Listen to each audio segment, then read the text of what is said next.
So this is probably going to be the last video on the little mini series of me setting up these 55-gallon tanks.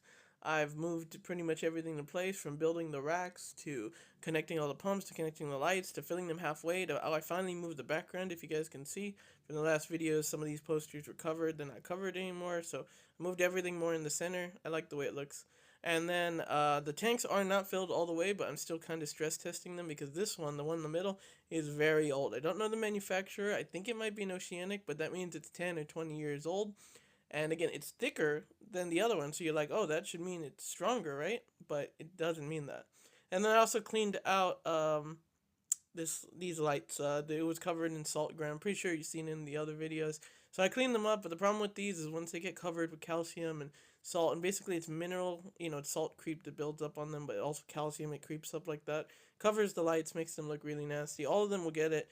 Best suggestion, if you have that problem on your lights, clean them with Melmeline sponges, magic erasers, the original ones, the ones that don't have soap, or you can clean them with paper towels, or like a vinegar or something, or lemon, citrus. You can try just to break it down a little, but it doesn't always work. So that stuff is really hard to remove once it gets caked on there.